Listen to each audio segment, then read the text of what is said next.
m'appelle Saleh Oudelhaj, je suis enseignant de formation actuellement à la retraite. Bon, parlez-nous de Tombouctou généralement. Bon, Tombouctou est une vieille ville fondée à la fin du XIe siècle, début du XIIe siècle, qui a été occupée successivement par les Touaregs, par le Mali. Les Touaregs sont revenus encore. Ensuite, le Soni Alibert est venu, après les Askia. Après ces Askia, il y a eu la conquête marocaine. Après la conquête marocaine, la domination Peul. Après les Toucouleurs, les Touaregs sont revenus. Et enfin, la colonisation française. Et à partir de 1960, Tombouctou a accédé à l'indépendance comme le Mali. Bon, parlez-nous de la culture de Tombouctou.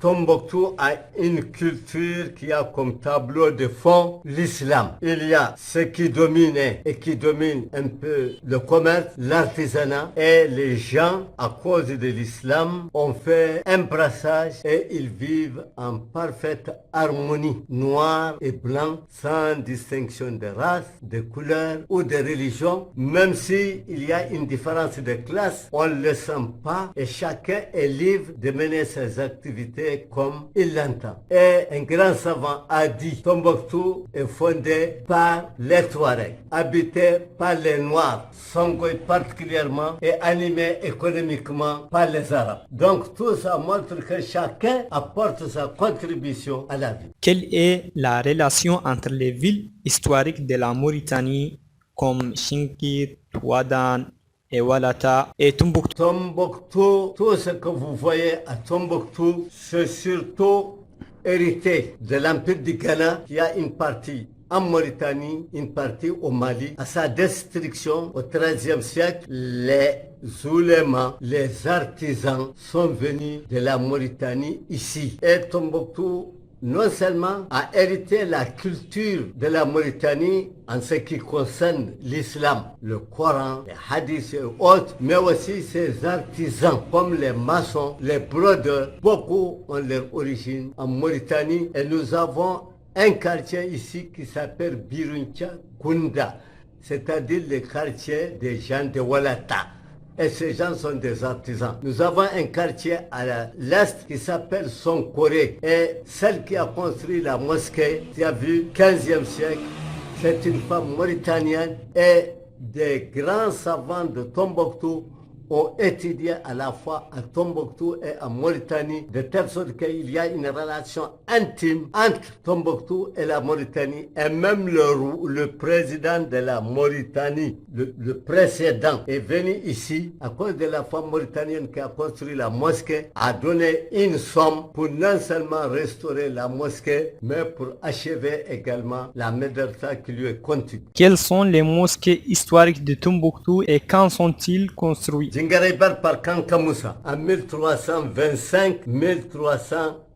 La mosquée de Sankoré, fin 14e siècle, par une femme mauritanienne qui voulait rester dans l'anonymat. Et tous les quartiers sankorés étaient habités par des gens venant du Sahara, particulièrement la Mauritanie, et des grands savants de ce quartier qui ont enseigné à l'université de Sankoré, qui ont fait la renommée de cette université, ont étudié à la fois en Mauritanie et à Tombouctou. Et la troisième grande mosquée, c'est Sidi Yahia, qui est construite, les uns disent 1400, les autres disent 1440. Mais en réalité, on croit que la mosquée est construite, elle était fermée en attendant l'arrivée de son imam qui est venu lui-même. La légende dit, il est parti droit au mur et il a déterré les clés de la mosquée en disant, c'est lui l'imam qui est désigné pour cette mosquée. Il s'agit de Sidi Yahia Al-Andalusi Al-Tadelsi qui a quitté encore la Mauritanie, Chingiti. J'ai remarqué dans la ville un monument, on m'a dit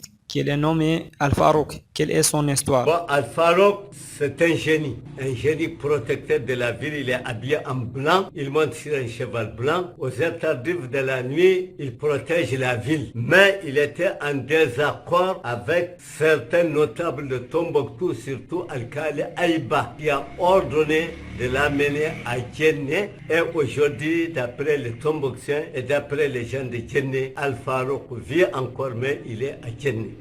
Bon, maintenant parlez-nous de votre expérience professionnelle. J'étais sorti comme instituteur, un enseignant sous le régime colonial juste vers les années 59 et on a accédé à l'indépendance. J'ai servi particulièrement au nord du Mali et j'ai fini par Tombouctou. Après, j'ai quitté l'enseignement. Je suis allé à la jeunesse pour devenir directeur régional des sports, des arts et de la culture. Quand on m'a remercié pour ce travail, j'ai été au centre Ahmed Baba où il y a des manuscrits et parmi ces manuscrits, il y a beaucoup de la Mauritanie, hein.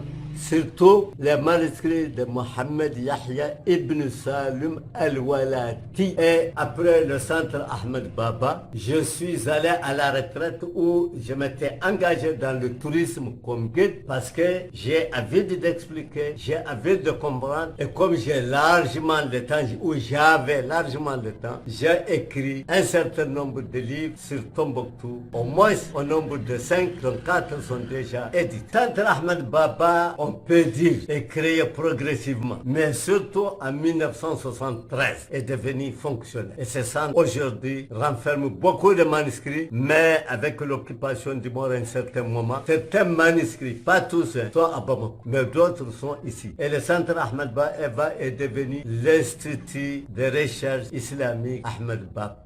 Quels sont vos conseils pour la jeunesse de Tombouctou et du Mali général?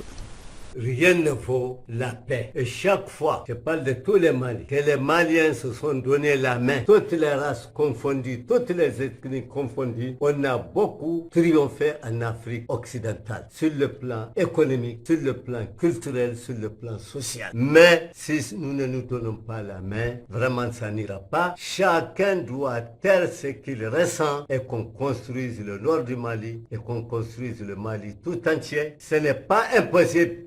Parce que le Mali a connu des histoires, des drames comme ça, ou qui les dépassent même. Mais les Maliens se sont donné la main et voilà, ils ont avancé. Aujourd'hui aussi, il suffit seulement de faire taire tout ce qu'on retient, qu'on se donne la main en disant que l'autre c'est mon frère et je crois que tout ira bien. Sans même l'aide de quelqu'un. Merci monsieur, je suis vraiment heureux de vous rencontrer. Merci beaucoup.